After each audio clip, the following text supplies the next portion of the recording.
Thank you, Marco. Thank you, Nanjo-san, again for the invitation to speak here. And I must say that I'm really humbled and excited by the fact that I'm following Carsten and Seiichi's talks, mostly because a lot of what they said resonates with me and some of the things that I'm going to try and capture here. But mostly also because I think that both of them represent very exciting and interesting trends within the arts that I think needs to be encouraged and needs to take root in the city much more. So my talk is called Softening the City. And really, this resonates quite a bit with some of the themes that both Carsten and Seiichi brought up in their talks. The idea of hacking the city, the idea of hacking and transforming and changing the codes and the programs of the city is very integral to both their talks and the kind of work that they were doing and they were showing. The idea of empowering people to take control and participate, and by participation, take control away from the city that imposes a control on you and find ways to make the city your own is part and parcel of what they are talking about. Now, I do think that the future of art in the city is, as Marco noted, inevitably going to be tied up with the future of the city. And I think that there are some exciting trends and some exciting areas that are going on. I'm not going to be able to capture all of that in the next 20 minutes. What I'm going to try and do is to give you a snapshot of some interesting things that I think are happening and that you might want to keep in mind as you are thinking about what your city would be in the future and what we as a collective are going to be thinking about when we think about the city as a whole. So, next slide, please. So the notion of the idea of softening the city comes, at least for me, it comes from the novel by Jonathan Reban from 1974, 40 years ago. It's a novel where it's basically a novel about an individual and how he manages and navigates the city in different ways. And Reban talks about the idea that the city is not just the hard and fast and programmed and urban planned grids and buildings, but it is also, and more fundamentally, what we make of it and how we navigate it. The memories, the mysteries, the way in which we manage it, the way we navigate it, all of this are what softens the city. And so I want to take that idea of soft and the soft city and talk a bit about how media arts especially, because of the way in which media arts operates and the way in which it affords a particular kind of reprogramming, hacking, by participation changing the city, allows us to soften the city differently. Next slide, please. So both Seiichi's talk and Carsten's talk referred to and used examples of the city facades. Now I want to go through a kind of change that I'm seeing in architecture. A lot of architecture used to have screens and media on the buildings themselves, but increasingly the buildings themselves are becoming screens. The buildings themselves are becoming the media on which things are programmed and things are shown. And I want to show a few examples of this trend. Next slide, please. So this is Times Square, 1930. The next slide. This is Times Square, 1960. Note, there are still no TV screens. All you have so far are just posters. Next slide. Well, the first inkling of something that looks like lighted neon signs and things like that, 1980. Some signs that are a little more vibrant, but they are still not screens as such. Next slide, please. This is Times Square today, 2012. Has been a proliferation, and you could take any city today, and many cities reflect this increasing mediatization of the facades of buildings. It affords a very different kind of relationship with the buildings themselves. It allows us to think about the buildings not as the hard and fast things that they are, but somehow give you the fiction that they are much more manipulable. They are far more interesting than they actually end up being. This trend is not just in Times Square or Shibuya, but many other places. Next slide, please. This is Wuxi Tower in Wuxi, China. Again, screens. Next slide, please. This is the Galleria in Cheonan, South Korea. Again, LED screens for the facade. Next slide, please. Flame towers in Baku in Azerbaijan. Next slide, please. Capitol Gate in Abu Dhabi.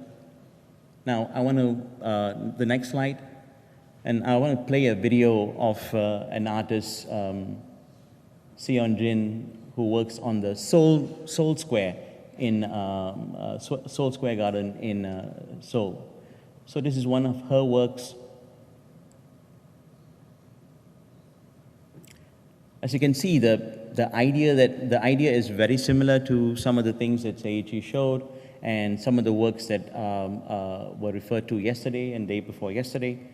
The idea of screens becoming far more integrated into buildings allows us to do something much more public and much more, gives you the sense that the building is much more malleable and programmable. Yeah, you can end the video and move to the next one. Next slide. Now, the idea of managing the city or navigating the city differently or hacking the city is really interestingly played out in the idea of games. Increasingly, artists and gamers have been inhabiting and moving into the city itself. The city itself becomes the playground where games are played. So I want to show you some examples of the development of games in the cities themselves. Next slide, please.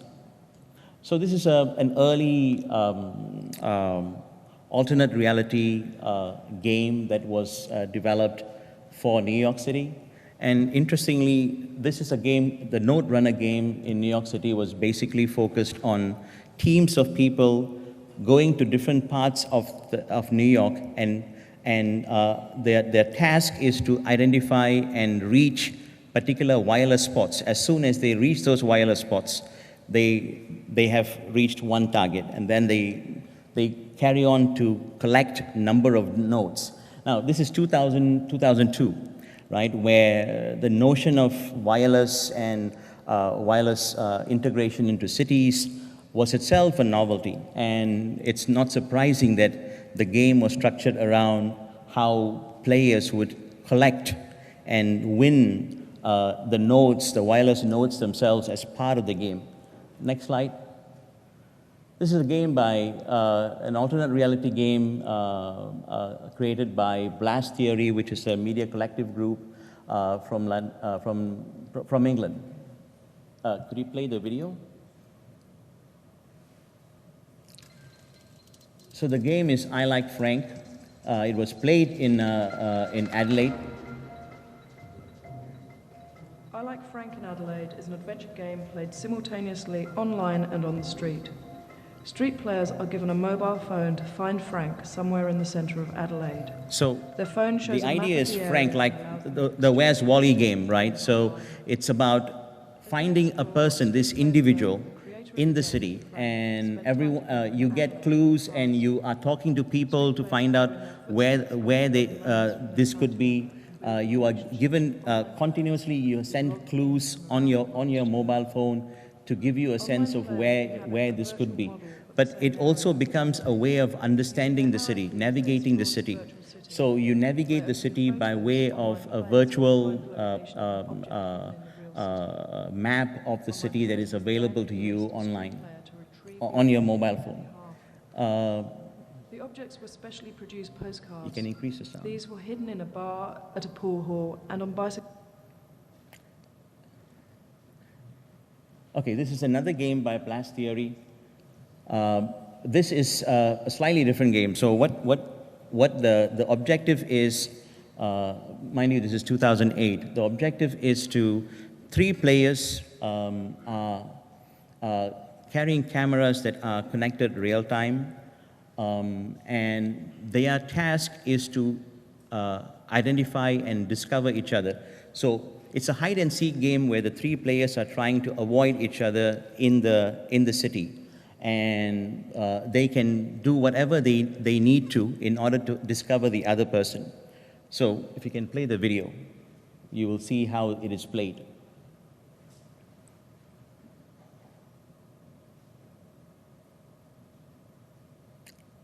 Yeah, the video there, the first video. Yeah, you can play that.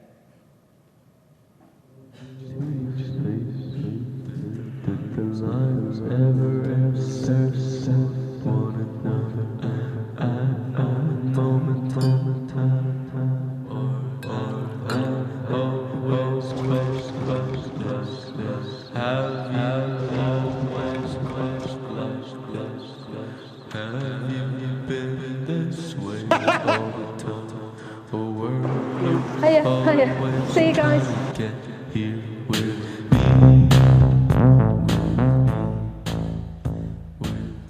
Welcome to I'd Hide You.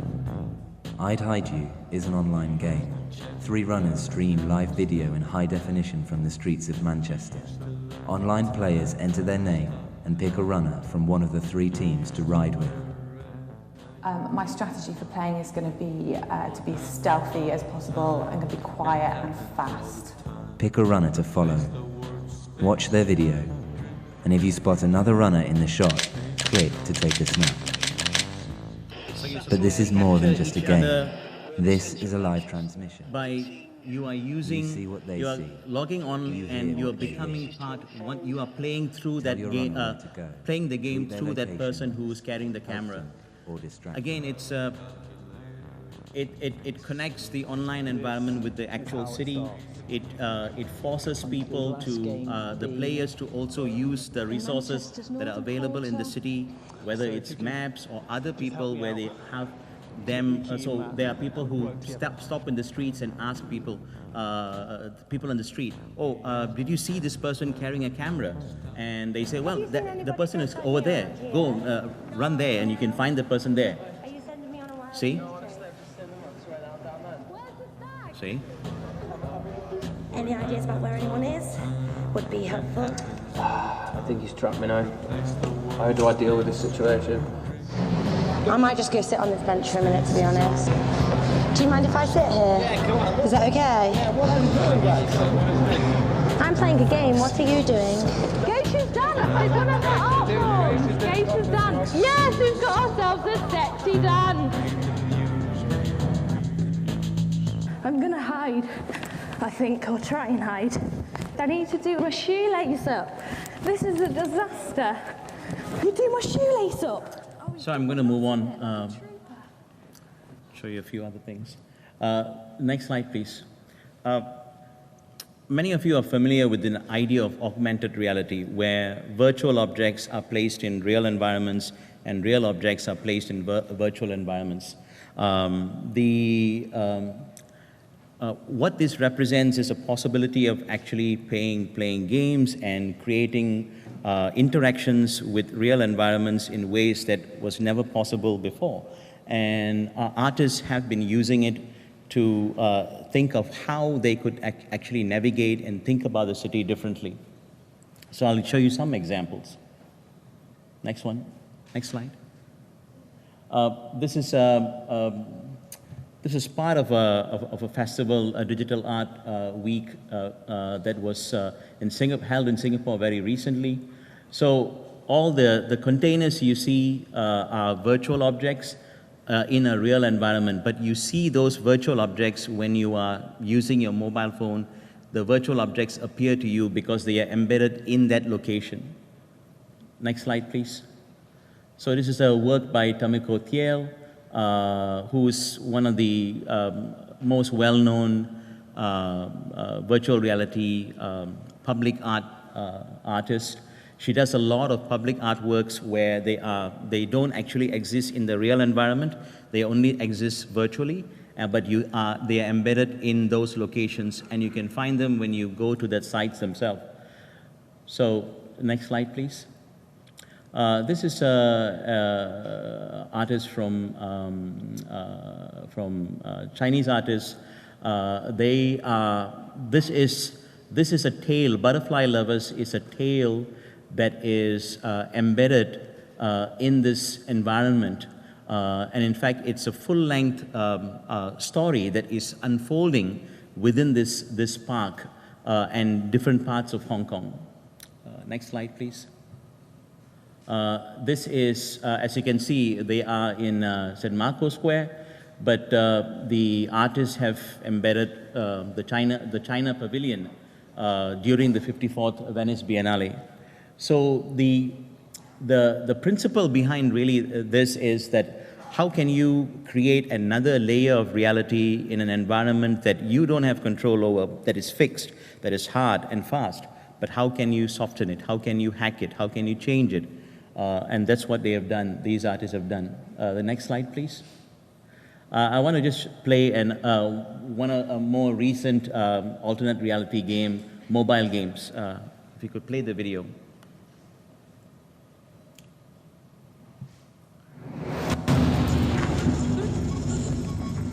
What was the net effect of the Niantic project? We had crossed a threshold in which global security could be at risk. Decrypting the data was the mistake.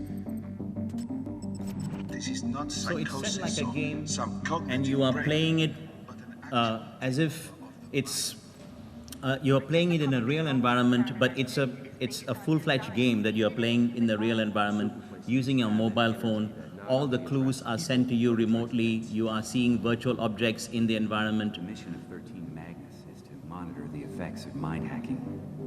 Obviously, this will be done with the highest of security, to make sure that the ideas do not contaminate or threaten humanity. This all leads to Niantic. I know that many tools will be needed to fight this battle. You just have to know where to look and know what you're seeing. Portals emit exotic matter into our world, and that matter has certain effects on our world. I started noticing that there were energy fields, anomalies on Earth all around me. A few of them exhibit properties that are as yet unexplained. I know that there are others out there. What if they're already among us, but we don't realize it? And I must be prepared to work with them or fight them. They are coming. Something's wrong out there in the world. This doesn't feel like a sign. Thank you. Next slide. So another interesting development I find that I thought I'll share with you is the idea of wearable technologies and how they become ways of empowering people to navigate cities and deal with the city differently. So I want to show you some slides, some works. This is a design project by Frog Design, a very prominent design company. It's called Airwaves Mask. As many of you know, the pollution is a huge problem in China. And what they developed was a networked mask, which is networked through the mobile phones. So the masks, everyone who wears a mask is actually by way of, they become a sentinel. Basically, they record by way of where they are recording through their mask the pollution levels, and then that is in real time networked, and that gives you a sense of where in the city the pollutions are higher or lower. And people who are locked onto this and are using this mask are able to then navigate different parts of the city better. So it has a real life a kind of impact about it. This is still in a prototyping stage. From what I understand, they have not implemented it yet, but it's a fascinating idea of how you can be empowered to deal with something that is so abstract and so far, something that it feels like you cannot control, but you might be able to navigate differently. The next slide, please. This is a work by an artist called BioCircuit. Basically, it's a wearable costume that is connected, is recording her heart rhythms, and her heart rhythms are connected in a real time, connected to music or sound that is playing in relation to where she is. So it could be a variety of sounds or a variety of musical compositions that are related to where she is and how her heart reacts to that space. So if we play the video, it'll become clear to people.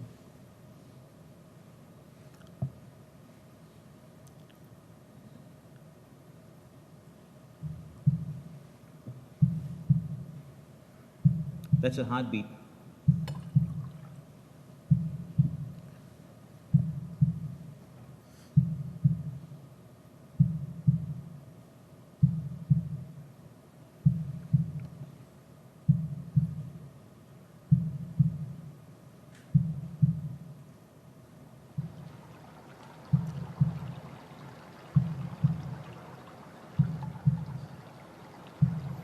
So those are the speakers that you are seeing right now.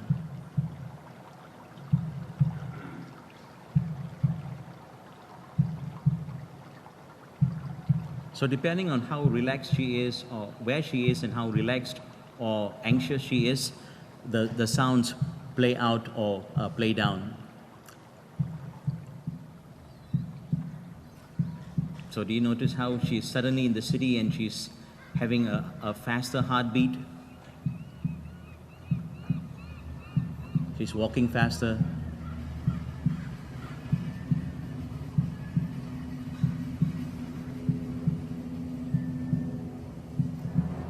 You get the point. Thank you. I want to make sure that I finish early so that we can have discussion. Google Glasses, I mean, there's already a set of protocols and etiquette about how you wear Google Glasses. There are many, in fact, Christophe, it's in France, isn't it, that they are trying to stop people from getting into restaurants with Google Glasses. Well, anyway, there are people who are trying to control who wears it and where you can wear it. But I think that this would also open up a lot of interesting possibilities for how you can hack and deal with the city differently. So I see it as an interesting urban tool that would be used in the future. It's already being used by some artists, but a lot of them are still not so interesting for me to share with you yet. So hopefully you will see some interesting works coming out soon. Next slide, please. I wanted to share very quickly with some ideas around drones. Drones are increasingly being used by artists because they have become part of the technological environment we inhabit. It's interesting, Seiichi showed that in his studio he has drones, because drones are being used both for modeling as well as capturing information, mapping, but therefore they can also be used by artists and designers as a tool to hack the system, to hack it differently. So next slide. This is a work by James Bridle called Dronestagram. Basically, he uses Instagram to hack into images from the sites that are being bombed by drones by the US Army, and he broadcasts them before and after. Next slide. This is a work by a collective of artists from US and Pakistan. It's called Not a Bug Splat, meaning that it is a very large printed image of a child, a typical child in one of these villages in Pakistan. And the idea is that, look, you know, those drones that are flying, when you see this, you will understand that this is not just some village or where there are terrorists, but also kids who are there. So it's a way of trying to use an image, a real image of a person, to actually get the drone to become a bit more sensitive to where it is targeting its bombs. The next slide. These are selfies, a series of selfies made by drones themselves. There are quite a number of selfies. But again, if we are making selfies, why would drones not make them also? So these are a series of selfies by a group called Ayakos, an Italian group called Ayakos. And it's very cheekily called In Times of Peace. So when the drones are not going out and killing people, so what do? They occupy themselves with selfies. Next slide. This is a pretty recent project by two photographers. They basically created a series of drone photographs of Baltimore, the city they lived in. Carry on. Next slide. This is a project where they were using drones in Hong Kong to map and model the entire building. So the image that you see on your left is a model that was created by the drone. Next slide. This is a work by a British artist, Liam Young. What it actually is the drone is flying through actual spaces in the city, but it is mapped on your console or your game console as a game environment. So the real place is actually mapped as a game environment which you play. Next slide. This is a drone graffiti paintings created by Katsu, a graffiti artist. So you basically has drones going out and painting graffiti, and it's an interesting work, and many of the paintings get sold in galleries actually. Next slide. I wanted to do talk a bit about smells and the city. If you look at urban planning, the next slide. If you look at urban planning and cities are structured around sight, what you can see and how the city becomes visible to you.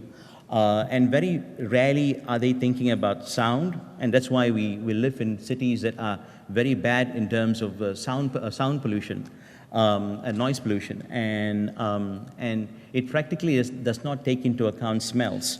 In fact, smells are seen as things that you must remove from the city and keep away from the city, rather than embracing it and seeing how you can manage it differently in urban planning environments. So an artist, next slide, Cecil Tolas did a series of works around mapping the city based on smells. So this is her work where she mapped Berlin city around smells. She went around the whole of Berlin, and she broke it down into four cardinal points: north, east, west, and south. And she developed for each one of them. Next slide. She developed smells. She captured smells that are based on abstracting the smells and then composing it. She worked with a perfumer to create the smells themselves. Next slide. This is her perfume that was created from the Berlin smell research. But again, it's the idea that you can actually map the city and think about the city by another means. Opens up a new way of thinking about it. Next slide. I wanted to end off with this simply because, I don't know about you guys, but I've been concerned about all that is happening in Hong Kong now. And I wanted to have the last slide talk a bit about what young people, the activists, the protesters are doing, empowering themselves in a city that has become so hostile to them. Next slide. This is a work called Stand By You, and it's really a way by which you can actually send supportive messages to the protesters out there, and it is brought, it is put up on different parts of the city to tell people that you are not alone. And I think that that's an important lesson to abstract from this, that, you know, the hardness of our geographical borders and some of the ways in which our buildings and our political structures keep us from each other and from communicating with each other. There are ways of finding each other, even in that kind of abstract situation and hostile situation. So I show this in solidarity with the people of Hong Kong. Thank you very much.